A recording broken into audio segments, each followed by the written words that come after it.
Los bendiga a todos, me da gusto verlos. Ya se va la maestra Pablito John con su banda. Bueno, yo quisiera empezar una pequeña serie que me gustaría terminar en este mismo mes, puesto que cada año, ¿verdad? La gente se suele hacer propósitos, los cumple, quién sabe, los cumplimos, quién sabe. Pero siempre está esa latente, como que ese sentimiento, ¿verdad? De decir, ay, este año ahora sí. Me voy a amarrar la tripa y voy a bajar 15 kilos y en lugar de bajar 15 subiste 3 más. O voy a hacer tal o cual cosa y empezaste, decía Maru, está mago, entran como caballo de hacienda y salen como burros cansados. Y así suele suceder, empezamos el año con ganas, pero después poco a poco nos vamos diluyendo. Bueno, quiero iniciar esta pequeña serie que le he puesto como nombre Una iglesia con visión y propósito. Es algo que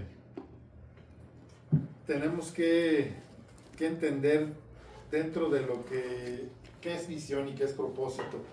Pero para poder llevar a cabo o que una iglesia sea fortalecida, hoy le puse como título a esta prédica hoy, o a este tema, una iglesia fortalecida. La iglesia tiene una función específica en la tierra. La iglesia fue instituida por Cristo para llevar su testimonio. La visión número uno o la visión de la iglesia en común es anunciar las virtudes de aquel que nos llamó de las tinieblas a su luz, es predicar a Cristo. Ir y predicar el evangelio a toda criatura y a todos los que crean o todos los que creen serán bautizados en el nombre del Padre, del Hijo y del Espíritu Santo. Y esa es la encomienda como iglesia. Pero también existe la forma. Muchas iglesias han aplicado o han ¿cómo se podría decir? Han ideado sus propios métodos, por decirlo de alguna manera, que es válido. Es válido tener métodos siempre y cuando no atenten contra lo que es el propósito de Dios, que es predicar su evangelio, no distorsionarlo, no irnos por otros lados que no. El punto aquí es que la iglesia tiene que hacer su función y es predicar el evangelio.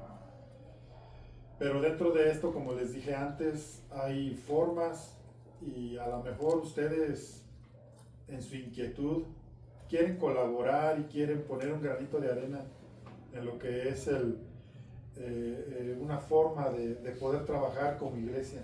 Está abierto. Yo siempre les he dicho que si alguien siente algo en su corazón, no se lo quede, coméntelo conmigo. Si se puede llevar a cabo, lo vamos a hacer, y si no, lo vamos a intentar. Pero como quiera que sea, no quiero que estemos ociosos.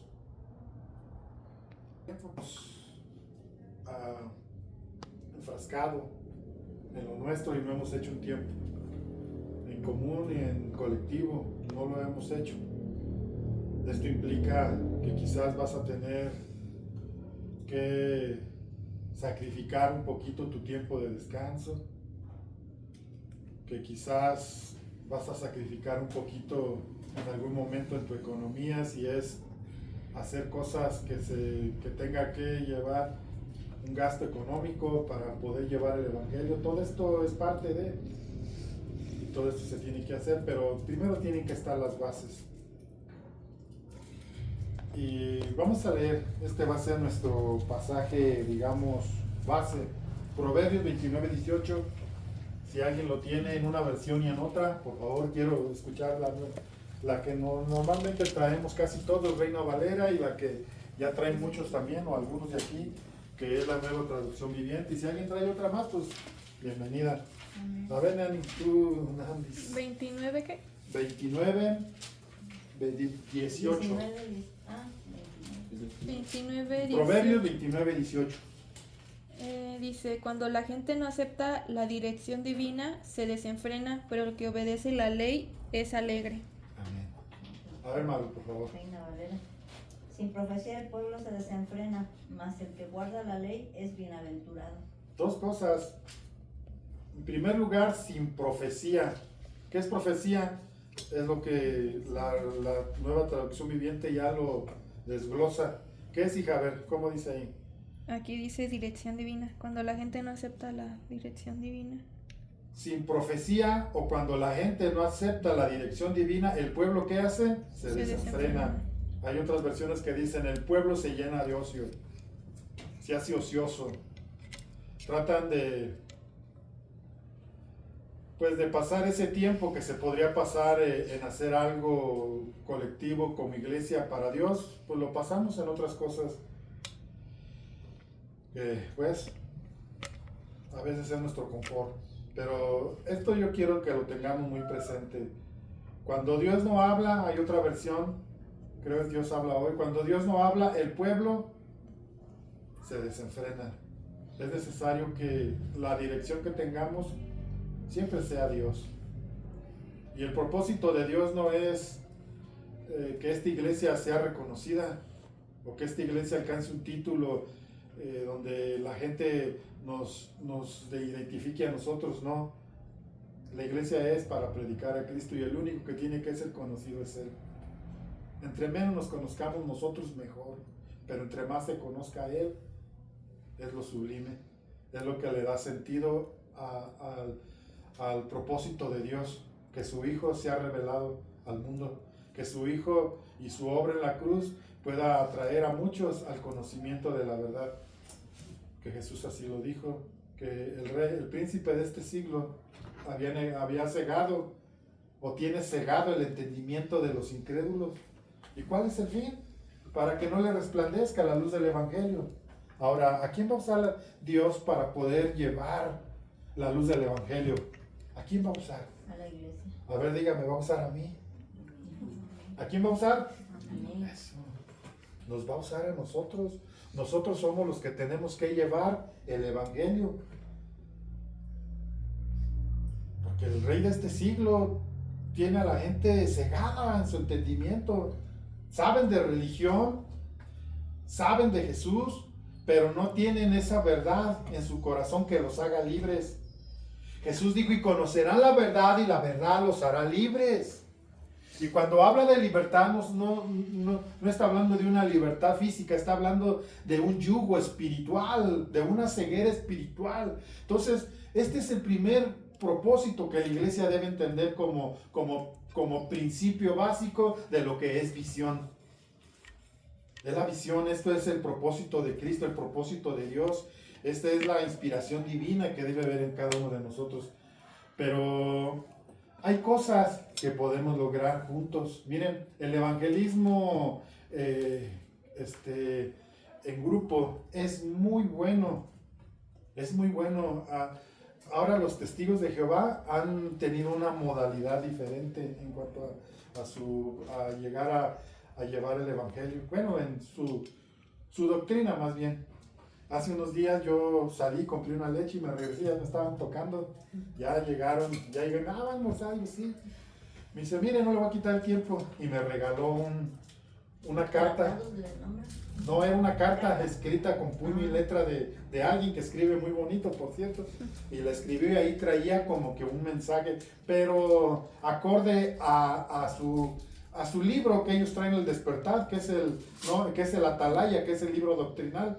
Y el Despertar pues es un libro así como más de conocimiento general en ciencia y cosas así, que también le meten Biblia pues, pero no es doctrinal. Y ahí venía todo. Entonces, ellos no sé cada cuándo salen, pero seguido, y no crean que llegan a una casa y si los corren, no crean que a la siguiente nada no llegan, no, ellos vuelven a insistir. Les haces mala cara o les hablas feo y ellos vuelven a insistir. Entonces, nosotros nos hace falta un poquito más de colectividad. Pero para esto yo quiero sentar las bases.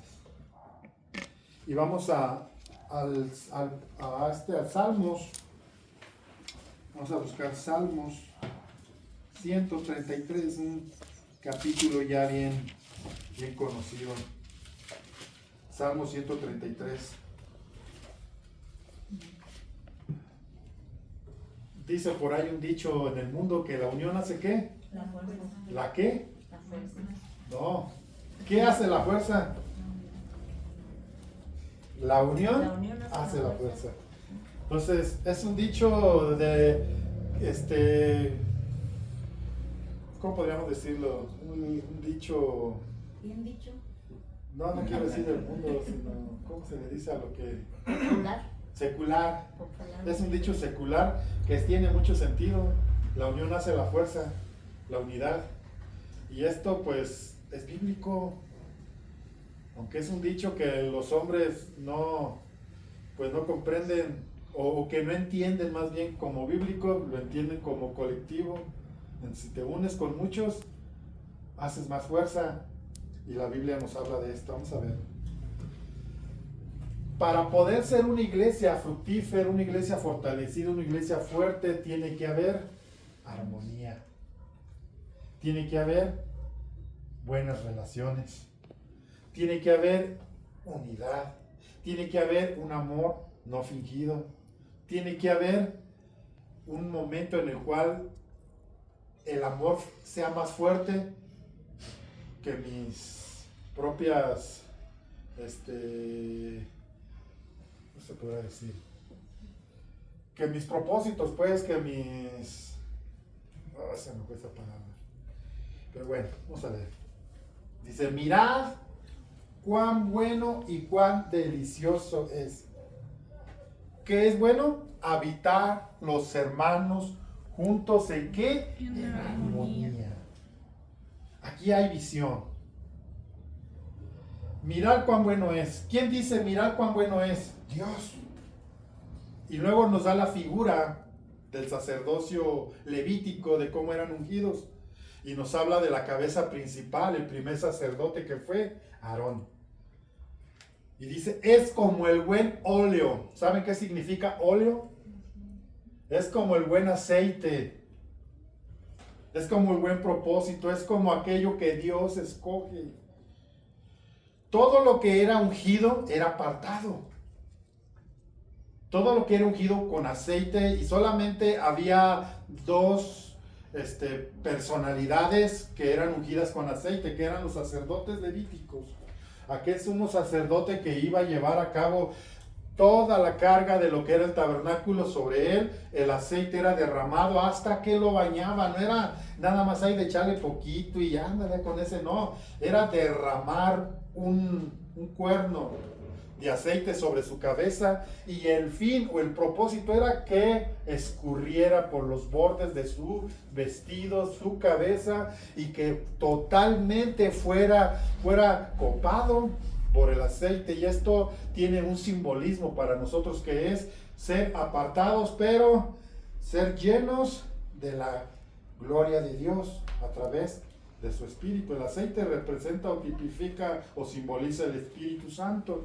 Entonces, todo lo que Dios unge, todo lo que Dios aparta, es porque Él lo ve bueno, y es una forma, o es la forma en la que Dios no se puede negar a sí mismo. Es la forma en la que Dios va a actuar de una manera donde Él sabe que eso es lo que Él quiere, eso es lo que Él escogió, las formas que Él quiere, y los propósitos que va a llegar a lograrse es porque Él así lo estableció. Entonces, la unidad es algo que nace de Dios y que no se puede violar, y que el resultado de esta unidad nos va a llevar a ¿qué? Porque allí es donde ¿qué?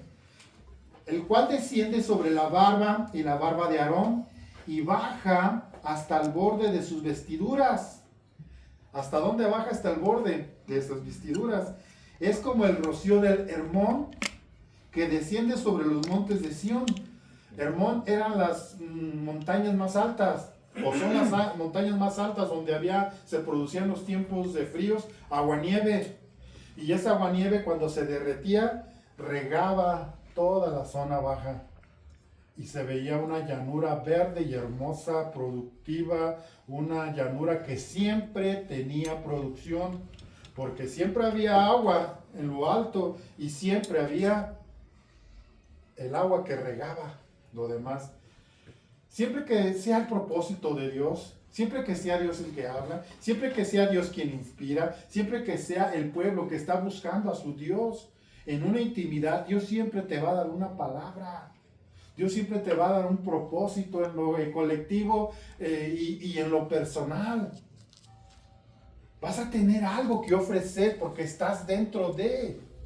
Entonces es importante que podamos comprender que este pasaje de la Biblia es donde Dios nos está mostrando cómo se fortalece la unidad y cómo a través de esa unidad podemos llegar a tener logros y no nuestros, porque es el propósito de Dios. Lo único que nosotros somos un instrumento. Tú y yo tenemos que ser un instrumento de Dios para que logre los propósitos que Él ya definió. Y el propósito es que el mundo sea lleno del conocimiento de Dios. El propósito es que el hombre llegue al conocimiento de la verdad. Y la verdad es Jesucristo. Eso es lo único que tenemos que hacer. Quizás algún día nos toque salir como grupo o alguien de ustedes tenga en su corazón una inquietud, una idea. Hace poco Mario Gleiseri traían una inquietud que no hemos llevado a cabo porque no se han dado aún las condiciones, pero se van a dar. Y era hacer como un tipo de escuelita con los niños aquí y que no me acuerdo bien cuál era la forma, pero era que los sábados, ¿verdad? O algo así por la mañana. Yo sé que ahorita a lo mejor ustedes trabajan, estudian o hacen sus labores, entonces esa es una forma. Y aparte pues es algo que nos va a mantener haciendo algo. No estando Dios. Acuérdense que sin profecía, el pueblo, ¿qué hace? Se desenfrena. Si Dios no está hablando al pueblo, el pueblo lo único que hace es ocioso, se hace flojo. Y esto no ayuda. Pero bueno, el propósito está aquí. ¿Cuáles son las bases? Una iglesia unida. Una iglesia que ha aprendido a amarse y a perdonarse. Una iglesia que ante todo está primero el propósito de Dios que sus aspiraciones personales. Está primero lo que Dios quiere. No vamos a avanzar si somos una iglesia desunida, una iglesia dividida, una iglesia donde hay resentimientos mutuos, una iglesia donde hay iras, contiendas, una iglesia donde nos reprobamos unos a otros. Esto no nos va a llevar a mucho más, solamente nos va a llevar a subsistir. Y yo tenía aquí un versículo que es, va de la mano con este salmo y es en 1 Corintios 1:10. Todos sabemos qué era la iglesia de Corintios. Pues todos sabemos cuál era el problema más fuerte o la situación más adversa en la iglesia de Corintios. ¿Quién me dice qué era?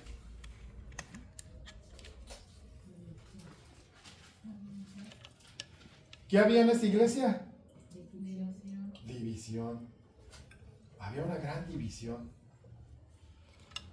¿Y qué es lo que produce una fractura o una división en una iglesia? Que se destruye. Sí, eso provoca que se destruya. Pero ¿qué es lo que provoca la división? La oscuridad. No estamos oyendo la voz de Dios. Aquí estaba cada quien oyendo su propio sentir, su propio ego. Cada uno tenía, ahora sí como dicen por ahí, cada uno tenía su gallo. Mi gallo es el apóstol Pablo, mi gallo es Pedro, pues mi gallo es Cristo, y ahí andaban. Y esto no ayuda. ¿Y qué dice el apóstol Pablo? Os ruego, hermanos, pues, hermanos, por el nombre de nuestro Señor Jesucristo, que habléis todos, ¿qué? Una misma cosa, y que no haya entre vosotros divisiones, sino que estéis perfectamente unidos en una misma mente y en un mismo parecer. Os ruego, hermanos, por las misericordias de Cristo, de nuestro Señor Jesucristo. Este era el problema más arraigado, más fuerte, del cual se derivaban otros en la iglesia de Corinto. No hablaban todos la misma cosa. No buscaban todos la misma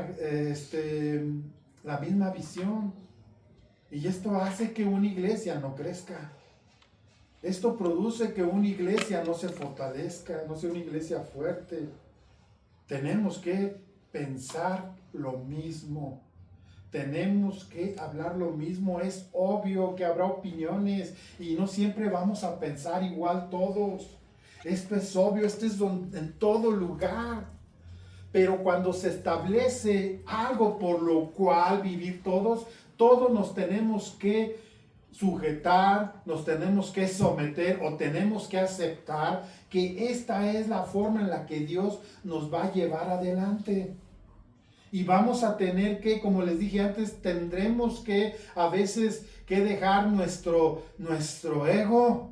A veces tenemos que dejar todas aquellas cosas que hay en mi interior para poder ser participantes, ser parte de ese proyecto. Hay muchas cosas que como iglesia podemos hacer aunque seamos pocos. Hay muchas cosas que podemos hacer. Lo importante es que nosotros tenemos que sentar estos principios, estas bases que es la unidad, la armonía.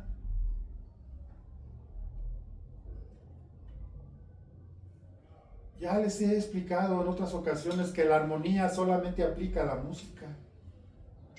La música es lo que lleva armonía. ¿Y qué es la armonía? La armonía es que todos seguimos una sola partitura, pero no todos tocamos el mismo instrumento.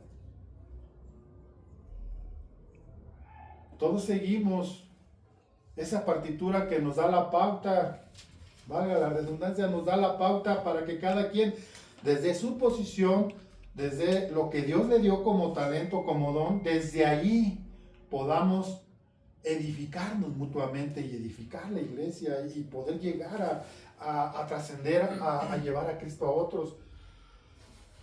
No todos en una banda de música tocan trompeta. Imagínense una banda donde puras trompetas, pues sería como que ya no había armonía, porque la armonía la pone también el que toca el clarinete, el que toca el trombón, el que toca cualquier otro instrumento. Ahí está la armonía. ¿Por qué? Porque todos están siguiendo la misma nota musical. Y cuando seguimos todos la nota musical, entonces hay armonía. Y aquí el escritor de este salmo está diciendo, mirad cuán bueno y cuán delicioso es habitar los hermanos juntos. Y luego que y en armonía son dos cosas muy importantes, estar juntos. Hay un pasaje, no recuerdo ahorita, creo que es Proverbios también, donde dice, andarán dos juntos, pero en Eclesiastés, andarán dos juntos, si no estuvieran de acuerdo, no se puede. Van a estar juntos, quizás en cuanto a caminar juntos, pero no el acuerdo, y el acuerdo nos hace dividirnos. Cuando no estamos en el mismo sentir, cuando no estamos en el mismo acuerdo. Aquí podemos estar juntos. Podemos venir el domingo y sentarnos todos, cada quien donde más o menos se acostumbra sentarse, pero eso no quiere decir que estamos unidos. Porque no estamos de acuerdo. Y el apóstol Pablo está diciendo, piensen todos una misma cosa, busquen todo lo mismo. ¿Y qué es lo único que nos puede unir? Un propósito en común. Pero si nosotros no estamos caminando en esta base, en este fundamento, no estamos siendo la iglesia. La iglesia se fortalece desde esta base en la unidad y en el amor. Qué importante es la unidad y el amor. para llegar a tener los propósitos de Dios. Hay un que vamos a estar viendo después. Me gusta aquí Nehemías, en el capítulo creo es 4. Si lo quieren buscar, por favor.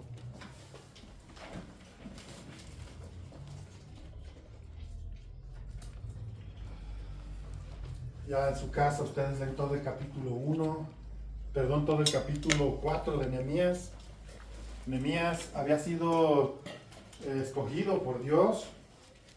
Dios tenía una visión para su pueblo, para el pueblo que estaba en cautiverio en Babilonia, en específico que en ese momento era el imperio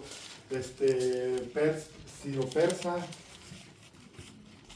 Y ellos estaban ahí. Poco a poco algunos judíos fueron perdiendo su identidad, otros no, otros fueron fieles, como Esther, como Mardoqueo, como muchos otros, como Nehemías, como Esdras, muchos otros judíos que guardaron las costumbres y el sentido espiritual que les daba el ser judíos. Pero aquí Dios despierta el corazón de Nehemías. ¿Cuál era el propósito para Nehemías? ¿Para qué lo escogió Dios a Nehemías? ¿Se han leído el libro de Nehemías? ¿Sí saben para qué escogió Dios a Nehemías? Dice que él era copero del rey. Y un día llegaron noticias de los que habían quedado en Israel, en Judá. Y dice que ellos estaban en oprobio porque los muros de la ciudad estaban, ¿qué? Derribados. Estaban derribados los muros. Israel estaba a la intemperie, Jerusalén estaba a la intemperie, era presa de todos. La saqueaban, le hacían lo que querían. Pero un día Dios despierta el corazón de Nehemías y le dice, ve y reedifica el muro. Vuelve a través del muro que esa ciudad vuelva a tener la gloria pasada. Ya había mandado a Esdras a que construyera el templo. La gloria de Dios se manifestaba una vez más en Israel, pero hacía falta el muro, que era muy importante el muro. En las ciudades antiguas los muros eran muy importantes, era parte de su fortaleza para resistir los embates de los enemigos. Una ciudad que no tenía murallas era una ciudad presa de todo. Entonces Dios tenía cuidado de Israel y dice, ¿sabes qué, Nehemías? Ve y edifica los muros. Y cuando nosotros colectivamente tenemos algo que hacer de parte de Dios, no era una iniciativa propia de Nehemías. No un día amaneció y dijo, yo puedo ir y puedo convencer a Jerusalén, a los que están allá en Jerusalén, de edificar el muro. Yo tengo la capacidad. Jamás. Dios capacita a los que escoge. Dios escogió a Nehemías y le dijo, les puso en su corazón un sentir muy profundo de reedificar los muros. Y cuando es Dios pone todos los medios para que esto se lleve a cabo. Nehemías habló con el rey y el rey le dio cartas, órale. Todo se dio, te doy las cartas y parte de los utensilios que vas a ocupar y ve a reedificar el muro de tu ciudad. Y se fue inspeccionó, no llegó fue, inspeccionó, vio, calculó, comenzó a ver, y cuando estaba en el cálculo, cuando estaba planificando, Dios comenzó a inspirar su corazón, porque no era iniciativa de él. A veces van a salir cosas a tu vida, a tu corazón, que es inspiración de Dios, porque estás en el plan de Dios, porque estás dentro del propósito que Dios tiene para ti. No es la gloria del hombre, es la gloria de Dios. Todo lo que tú hagas no va a ser para que a ti te conozcan y te vean. Es para que vean y volteen a ver a Cristo a través de ti.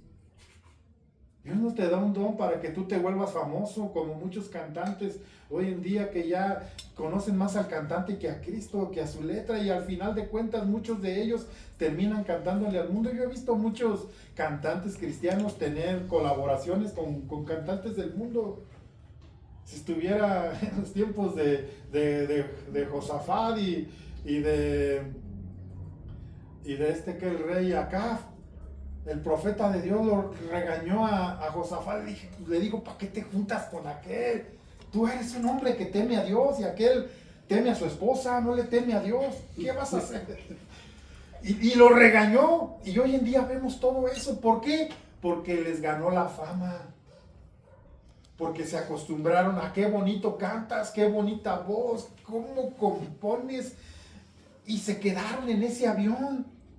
Pero la gloria no es, Dios no te da a ti cuando llegas al conocimiento de Cristo. Tú no tienes un talento para ti. El talento es para la gloria de Cristo, para la gloria de Dios, para engrandecer su nombre. No es para que tú te seas reconocido. Nehemías va y es inspirado. Es inspirado por Dios para hacer algo que nació en el corazón de Dios y que encontró un canal, encontró un vaso donde él pudiese derramar su idea, pudiese derramar su propósito. Entonces, ¿alguien lo quiere leer, por favor? Nehemías 4:13. Miren la importancia, miren la visión que tenía Nehemías. ¿Qué dice ahí? Entonces aposté hombres en las partes más bajas del lugar, detrás de la muralla y en los sitios descubiertos. Aposté al pueblo por familias con sus espadas, sus lanzas y sus arcos. ¿Aposté al pueblo con qué? Por medio, En las partes más bajas del lugar. pero ¿cómo los distribuyó? Los puso por familias. Qué importante es la familia. Qué importante es esto. La familia es un núcleo o es una iglesia pequeña en casa. Nosotros como padres tenemos una pequeña iglesia en mi casa. Sí. ¿Por qué es tan importante como familia tener la encomienda? ¿Por qué más bien, por qué Dios le dice a Nehemías que los ponga como familia? ¿Sabes por qué? Porque si en casa hay un hombre temeroso de Dios, la familia será una familia que buscará el mismo propósito que el Padre. Y Nehemías lo entendió. Nehemías no puso por varones, mujeres y niños, no. Él dijo familias. Esto es llevar el plan de Dios al hogar. Y cuando el plan de Dios está en el hogar, el plan de Dios se fortalece en la iglesia. Miren, yo conocí un hermano allá en Valle que él, todo lo que decía el pastor Jorge lo reprobaba. Todo. Aunque fueran cosas buenas, lo reprobaba. Y la actitud que había en él, eso se reflejaba en sus hijos. Cuando el pastor Jorge estaba hablando, los hijos estaban por acá ignorándolo. Y esto produce que haya en el corazón de la familia una raíz de amargura. Y esto no es una forma de inyectar o de poder propagar o promover la unidad y el crecimiento en la iglesia. Si algo nace en el corazón de Dios, si en este caso yo, el pastor Jorge o cualquier otro pastor que está al frente de una congregación y tiene la responsabilidad o tiene ese tiempo, ese momento de meterse en la presencia de Dios y es Dios quien está inspirando, entonces hay que tener cuidado, porque a lo mejor nos estamos rebelando en contra de lo que Dios ya estableció para trabajar. Y esto se da en muchas iglesias, en muchos lugares. El apóstol que escribió el libro de Hebreos no se equivoca cuando dice que brotando, ¿cómo dice? No recuerdo. No dejando brotar una raíz de amargura, porque no solamente contamina, porque contamina a todos los que están en casa. Siempre tú y yo, todos tenemos la responsabilidad de estarnos metiendo en la presencia de Dios. Yo ya les hablé hace unos días atrás acerca del lugar secreto. Esto es necesario. Queremos edificar la iglesia. Tú tienes un potencial, tú tienes una voz autorizada, tú tienes lo que tú haces o lo que tú dices cuando estás en Cristo es algo que va a edificar y que va a seguir y que va a servir para el progreso del evangelio, que es el fin de la iglesia. No es establecer un pequeño imperio, es llevar el nombre de Cristo. Y Nehemías estaba aquí haciendo una labor titánica, por decirlo de alguna manera. No era el propósito de Nehemías. Nehemías entiende que es a través de las familias, a través de la unidad, y nosotros en Cristo somos ¿qué? Una familia. ¿Somos qué, hija? Familia. Somos una familia. Como iglesia somos hermanos en Cristo. Como iglesia debemos de ser uno. Si tú lees todo el capítulo 4 de Nehemías, te das cuenta que cuando ellos comenzaron a construir y vieron, cuando tuvieron más temor los enemigos que estaban a su alrededor, era cuando empezaron a edificar los portillos. ¿Sabes qué eran los portillos? Los lugares por donde entró el ejército de Nabucodonosor. Los portillos eran las brechas, eran los muros donde los lograron romper y por ahí entraron. Cuando ellos empezaron a tener miedo, fue cuando se empezaron a cerrar los lugares por donde entraba el enemigo. Los muros no estaban totalmente tirados, había hoyos, había grandes grietas por donde entraban los enemigos. Cuando ellos vieron que su paso para entrar y saquear Israel se estaba cerrando, tuvieron más miedo y empezaron a conspirar. Pero dice que Dios deshacía los planes de ellos porque se los hacía saber. Y dice que desde ese día, dice que los acarreadores ya se habían cansado. Pero que se fortalecieron en Dios. Y cuando todos tomaron la responsabilidad como familia, fue más fuerte la unión. En tu casa trabaja con esto. Trabajemos con esto en nuestra casa, todos los que son papás. Bueno, Mario todavía no nace Peponcillo, pero no tarda.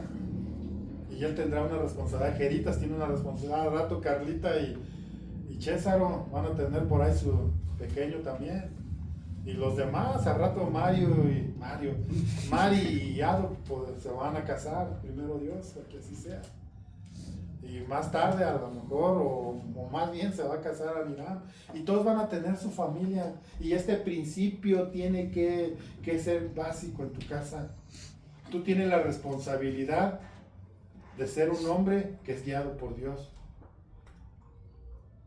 Y cuando estás en una iglesia, tu principal labor es edificar, no derribar, edificar. La familia estaba edificando junto con Nehemías. ¿Y sabes qué sucedió? Véanlo aquí en el capítulo 6, el 15 y el 16. Si alguien le da lectura, por favor. Así que el 2 de octubre, a los 52 días después de comenzar la obra, se terminó la muralla. Cuando se enteraron nuestros enemigos y las naciones vecinas, se sintieron aterrorizados y humillados. Se dieron cuenta de que esta obra se había realizado con la ayuda de nuestro Dios. ¿Saben por qué se dieron cuenta que esa obra se había realizado con la ayuda del poder de Dios? Nehemías sabía que era la obra de Dios. Nehemías confiaba en Dios, él sabía que iba a poner todos los medios. Pero ¿por qué se dieron cuenta las demás naciones que Dios había puesto ahí su mano de poder en ese pueblo llamado Israel? ¿Por qué creen ustedes? Ahí dice la clave, ahí está la respuesta. Algo que se pudo haber construido en 350 días. ¿En cuántos días se construyó? En un tiempo récord. ¿Cuántos días fueron? 52. 52 días. En 52 días Dios les dio la habilidad para poder llevar a cabo la obra. ¿Cuánto es Dios? Dios pone los medios. Dios pone todo. Lo único que nosotros tenemos que poner es nuestra voluntad, nuestro tiempo, nuestro talento. Tenemos que poner ahí nuestro corazón. Lean Romanos 12:10 alguien, por favor. Tú, Diana, por favor. Romanos 12:10, hija. Serigley, Primera de Juan 4:7. Mario Marcos 3:35. Y ahorita otros en otro bloque. Vamos a empezar con esto. Romanos 12:10. ¿Qué dice, hija? Ámense unos a otros con un afecto genuino y deleítense al honrarse mutuamente. Ámense unos a otros con afecto, ¿qué? Genuino, ¿Qué es genuino? verdadero. Verdadero. Sincero. ¿Y qué es lo verdadero? Todo lo que procede adentro del corazón. Eso es genuino. Ámense genuinamente todos. Amémonos genuinamente todos. ¿Por qué? Bueno, voy a leer como dice esta versión. Amémonos unos a otros con amor fraternal, respetémonos y mostrémonos deferencia hacia los demás. Dice deferencia, no sé qué sea esa palabra. Aquí está Ahí como dice prefiriendo. Prefiriendo, haciéndose deferencia, prefiriéndose. deleítense al honrarse mutuamente. Aquí. Ah, qué hermoso, honrarse mutuamente. ¿Cómo se honra? ¿Cuántos de aquí tienen errores? Todos. Amén. ¿Alguien conoce mis errores? Sí, los conocen. Y eso es a lo mejor lo que más podría hacerse notar. Pero ¿alguien conoce que también tengo aciertos? ¿O que tengo cosas buenas? Y a veces, ¿qué es lo que más notamos en las personas? Los defectos. Los defectos. Y aquí dice que no debemos demostrarnos los defectos. Porque al final de cuentas, defectos, ¿quién los tiene? Todos. Unos de una manera, otros de otra, pero todos, aquí estamos defectos. Nada que se crean, aquí todos tenemos defectos. Y al tener todos defectos, entonces la palabra es no juzgar unos a otros, más bien preferirnos unos a otros, exaltando, bueno, no dice exaltando, ¿cómo dice ahí? Honrándose. Honrándose unos a otros. ¿Alguien conoce bien a César? ¿O lo van a conocer? César es servicial. Y viene de una familia que en un 2x3 te dan una fiesta. A lo mejor él aquí nos va. Esa es la forma en la que, o en otras más, pues, también canta y hace otras cosas. Mario igual, Geritas igual, todos tenemos algo. Dejémonos de ver los defectos. Si están ahí, sí, mejor ahora. ¿Ves un defecto a mí? Ora mejor por mí. Veo un defecto en ti, mejor oro. ¿Por qué? Porque sé que el amor cubre multitud de fallas. Todos vamos a tener fallas siempre, en algún momento. Y lo mejor es amarnos fraternalmente. ¿Cuál es el siguiente versículo? A ver. 4:7. Sí. Amados, amémonos unos a otros porque el amor es de Dios y todo el que ama es nacido de Dios y conoce a Dios. Ah, qué tremendo. Si alguien no ama, ¿por qué es? Porque no conoce. Una, porque no conoce a Dios ni tiene a Dios. Así de fácil. Y dice, amémonos unos a otros porque el amor, ¿de quién viene?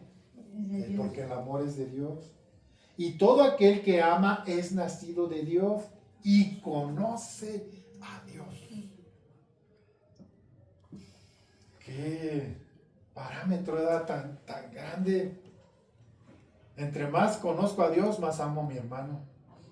Entre más me meto en la presencia de Cristo, más paso por alto los defectos de carácter de mi hermano. Y si son problemas morales o inmorales, lo reprendo en el amor de Cristo. Qué tremendo. Fíjense cómo Dios de alguna manera nos da las bases para poder colectivamente llegar a tener, llevar a cabo los propósitos de Dios. Falta Marcos 3:35. ¿Quién lo va a leer? Mario.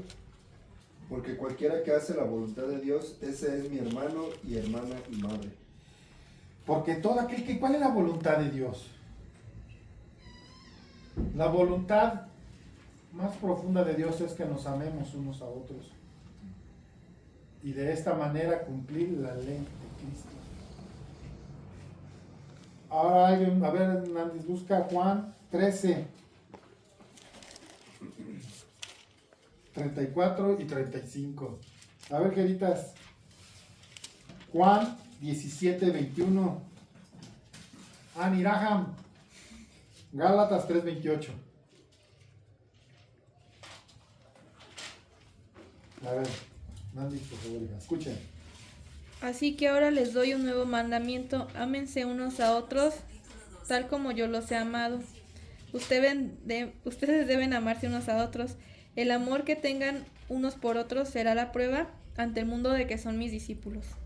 Estaba viendo una versión española y la palabra un nuevo mandamiento lo traduce así: les vuelvo a reiterar. O sea, es una reiteración. Cuando dice un nuevo mandamiento, no es que Él no nos haya dicho antes que nos debemos de amar, sino que lo va a reiterar. Tómalo como algo nuevo, tómalo como algo sumamente importante, porque todo lo que sale de la boca de Dios es ley, es mandamiento, es algo que nosotros no podemos violar, ni debemos.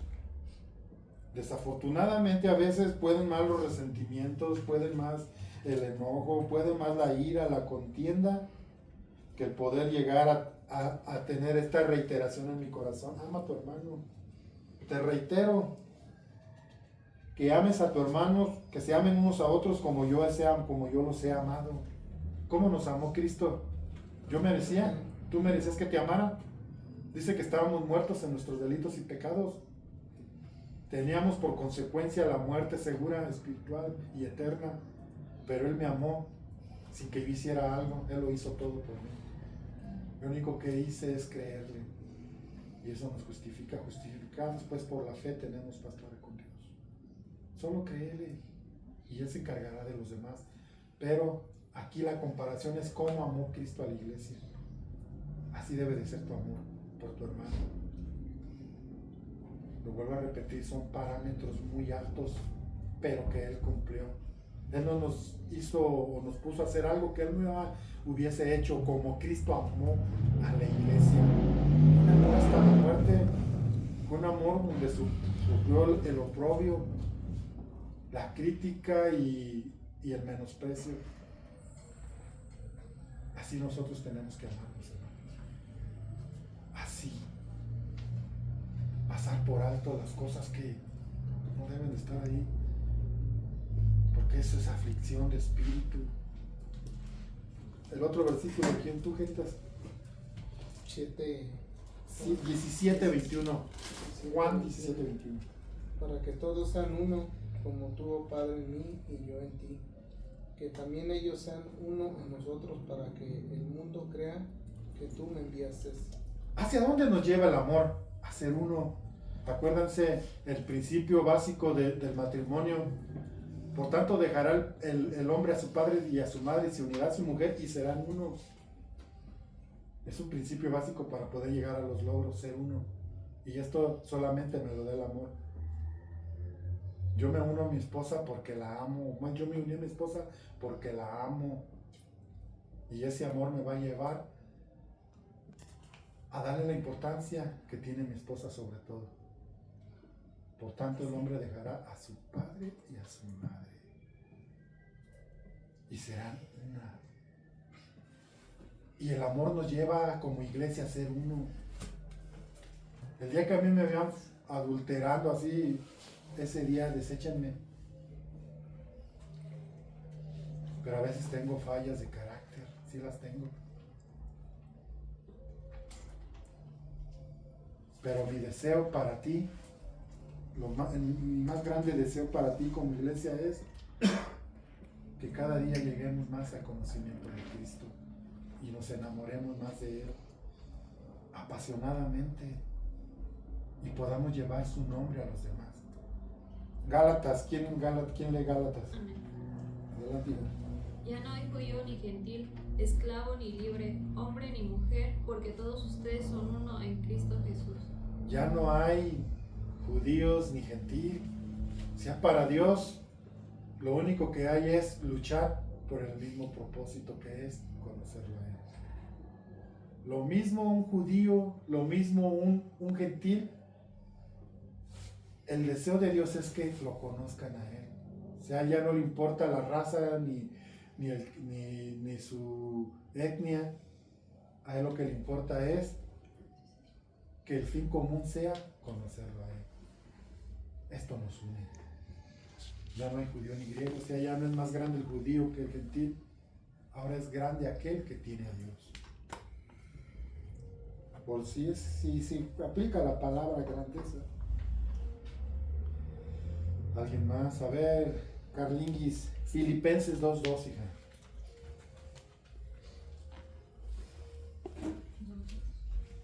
Filipenses 2:2.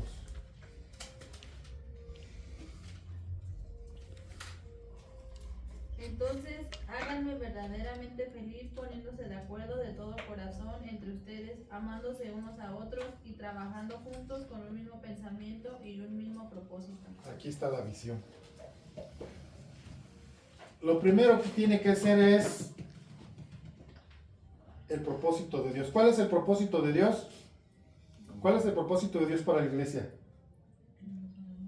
Que lo conozcas a Él y que lleves y que anuncies las virtudes de aquel que nos llamó de las tinieblas a su luz. ¿Cómo van a hablar de quien no han oído? Que no conocen. ¿Y cómo van a predicar de alguien que no conocen? Nadie puede dar lo que no tiene. Así que conózcanlo. Es el propósito para Dios, para tu vida. O como iglesia es el propósito. Conózcanlo y de esa manera trabajemos.